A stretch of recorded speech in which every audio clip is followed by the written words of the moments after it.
নবী যখন হিজরত করে মক্কা থেকে মদিনায় যাচ্ছেন সিদ্দিক আকবর আবু বকর সিদ্দিককে সাথে নিয়ে, তো মদিনার কাছাকাছি আসার পর নবীজির অনেক ক্ষুধা লাগলো। আসরের সময় যখন চলে আসছে, একটা ঘর দেখলেন আমার পেয়ারা নবী, কাছাকাছি গেলেন, ডাক দিলেন, কেউ কি আছেন? ভিতর থেকে আওয়াজ আসলো, এক খাতুন, একজন মা। বললেন যে আছি, কি প্রয়োজন, কি চাই?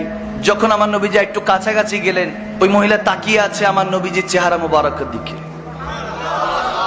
ইহুদি ছিল, গুনাহগার ছিল, বেদিন ছিল, কিন্তু নবীজির দিকে তাকিয়ে আছে। নবীজি বলতেছে খাওয়ার কিছু হবে, আমরা দুজন মুসাফির। তো যখন আরব মহিলা, তো বলতেছে মেহমানদারি করতে পারলে অনেক খুশি হতাম, কিন্তু ঘরে কিছু নাই, বকরি কিছু ছিল, আমার স্বামী চড়াতে নিয়ে গিয়েছে বকরিগুলি, এখন ঘরের মধ্যে এমন তেমন একটা খাবার দাবার নেই, আপনাকে যে খেদমত করব। আমার নবীজি দেখলেন একটা পাশে ওই ঘরের কাছে কোণার মধ্যে বারান্দা একটা কামজোর একদম একটা বকরি বাঁধা। তখন নবীজি বললেন ওই বকরিটা আছে তো, ওখান থেকে আমি একটু দুধ নিয়ে নেই। তখন ওই মহিলা বলতেছে এটার পাটা একটু ভাঙা, এজন্য এটাকে রেখে গিয়েছেন, এখন কোনোভাবে আর সম্ভব না। নবীজি বলেন আমি চেষ্টা করে দেখি, যদি আপনার আপত্তি না থাকে।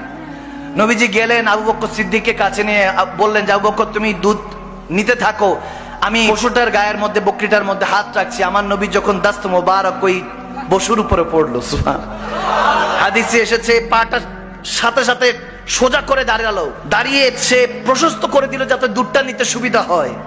হাদিসে এরকম এসেছে ওই ঘরে যতগুলি পাত্র ছিল সমস্ত পাত্রের মধ্যে দুধ টইটুম্বর হয়ে গিয়েছে, সুবহানাল্লাহ। সব যখন টইটুম্বর হয়ে গিয়েছে, ওই খাতুন তো এরকম নাজারা জীবনও দেখে নাই, এরকম মুজিজা তার কাছে তো জাদু মনে হয়েছে, যেটা কি হলো। তো তেনার সন্তানও ছিল, ছোট্ট সন্তান ছেলে, সেও দেখছে, মোহাব্বতও দেখছে, মোহাব্বতের মাও দেখছে, সুবহানাল্লাহ। এরপরে যখন আমার নবী দুধটা নিলেন, কিছুটা পান করে এরপরে বললেন যে ঠিক আছে আমি রেখে চলে যাচ্ছি। নবীজি চলে যাচ্ছেন, কিন্তু ওই মা এবং মায়ের ছেলে দুইজনই নবীজির দিকে তাকিয়ে আছে, দেখতেছে চলে যাচ্ছে, চলে গেছে। অনেক দূর চলে যাওয়ার পর মা ছেলে বসে বসে গল্প করতেছে, কত নুরানি মানুষটা ছিলেন, কত নুরানি ছিলেন।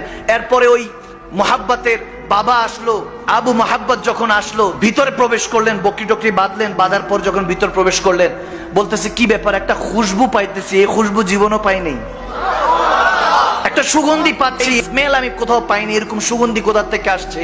তখন ওই খাতুন বলতে লাগলেন যে হে স্বামী, হে আমার প্রিয়তমা, আপনাকে কি বলবো, কে জানি একজন এসেছিলেন, কে জানি এসেছিলেন, মানুষের মতো চলতে, যত দূর থেকে দেখছি তত প্রেমে পড়ছি, যখন কাছে দেখেছি তখন আপন মনে হচ্ছিল, এত আপন মনে হচ্ছিল। দুইটা শব্দ বলে, দূর থেকে দেখছি তত তত ভালো লাগছে, খুবসুরত লাগছে, সুন্দর লাগছে, জামিল লাগছে, হাসান লাগছে, হাসিন লাগছে, কিন্তু যখন কাছে আসছেন তখন বেশি বেশি আপন মনে হচ্ছিল, মনে হচ্ছে এই আপন মানুষটার জন্য ওয়েট করছি এতদিন।